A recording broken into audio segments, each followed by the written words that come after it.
want to talk about love bombing. To me, love bombing is when you take love and you use it to manipulate other people in order for them to believe, or in order for you to believe their ideology. So what do I mean by that? Okay, well, if you look at cults and you look at religions, a lot of times they're using love as the mechanism to bring people in to their way of thinking. Now, as human beings, we need love.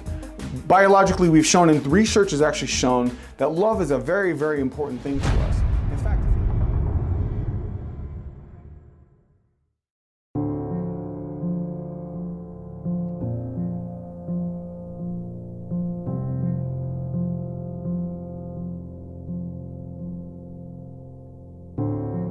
question is, what makes an organization a destructive cult? And basically, what are the defining characteristics that we should be looking for that would make us call something or perceive something as a cult, an organization?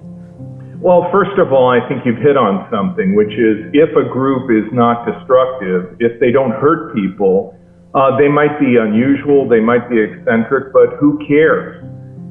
There are groups that I would define as benign cults. That is,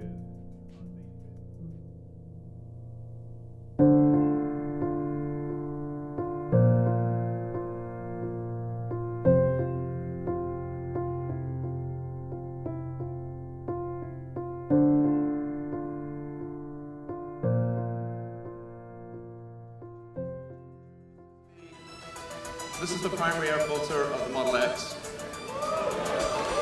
And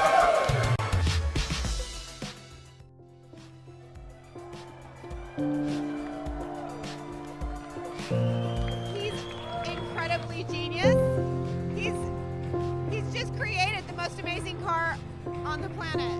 He's the smartest guy in the world. I mean, he really is. Those that are that intelligent elevate themselves to the. That's why people respect intelligence, and he's at the top of the food chain. You know, financial wealth, where his heart is, and that's to be respected. Basic necessities like food, water, whatever. And the other one was comfort. If you notice, the monkey kept going to the comfort over and over and over. Even though his basic needs, even though he needed this, he kept going over to the comfort side of the cage just to show how important comfort and love is to people. Now, here's where I find the problem with it, and I'm gonna put it as two parallels, okay?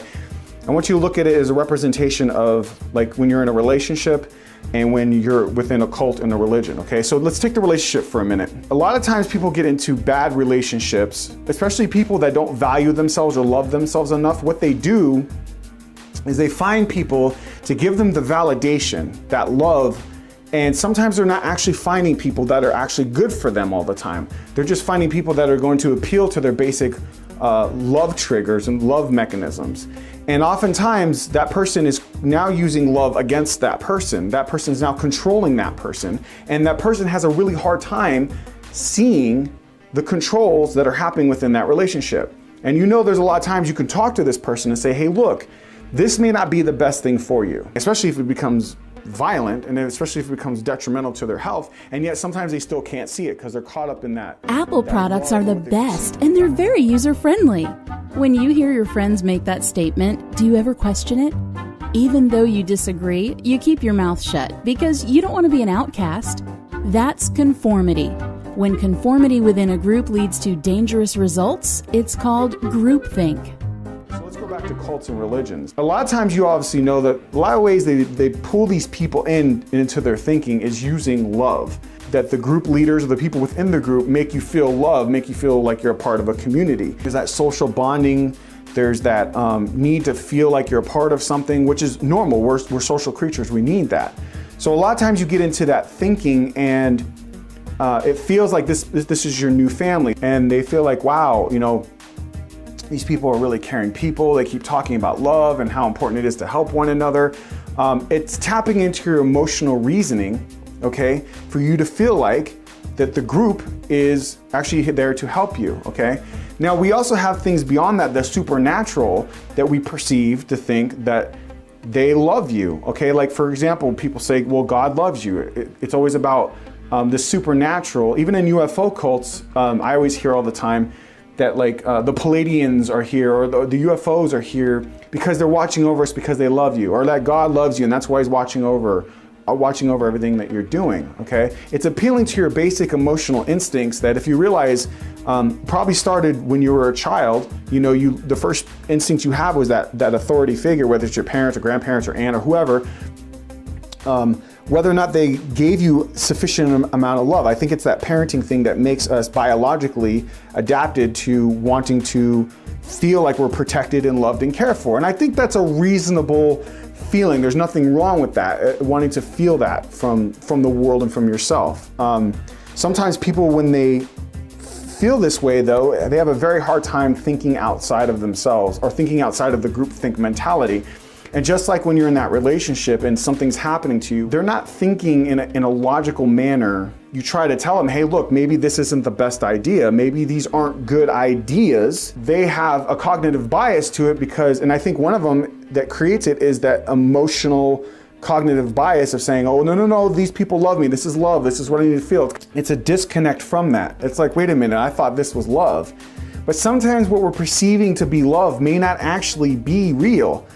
Just like in that violence relationship, sometimes that person is trying to control you. They use this love bombing on you and they keep bombarding you with love, and love your neighbor and love yourself and love this, that you tend to turn away from all the negative other aspects of it. And when I look at religion, especially religion in the world that I see today, a lot of them always claim that the reason why they can be the way that they are is because of love. It's like, I am right, or I'm justified in doing what it is that I'm doing. And they don't realize they're actually being controlled. When we look at the Jonestown Massacre, or we look at David Koresh, none of these people decided they were gonna wake up one day and be like, you know what, I feel like being in an occult today. No one does that. It's because they felt like they were in a sense of community. That's what we do as social creatures. And what happens is that you get caught up in these people that you consider now to be your family and friends. And now there's this ideology that's changing because either the leader or the group is going off into one direction, and your cognitive biases are not letting you pay attention to the facts, to the reasons why this may not be good. And there's been study after study that's shown many, many times that human beings will follow the group even though they know the group is wrong. There's been many experiments done that an individual has a very, very hard time thinking outside of the group.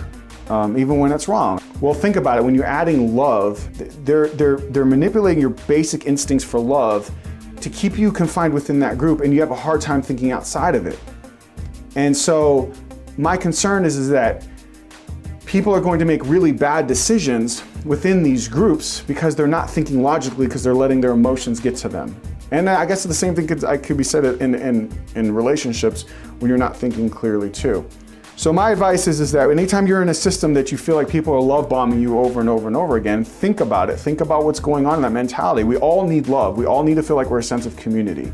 And we all want to feel like we belong. And sometimes we're vulnerable when we feel alone, when we feel depressed, when we feel insecure about ourselves, that we'll just listen to people that want to tell us what we want to hear, and we'll give up our own mental faculties and our own reasoning to feel like we belong within these groups. We're all guilty of it. We just have to think a little bit better about it and hopefully make better decisions and not let the group dictate everything.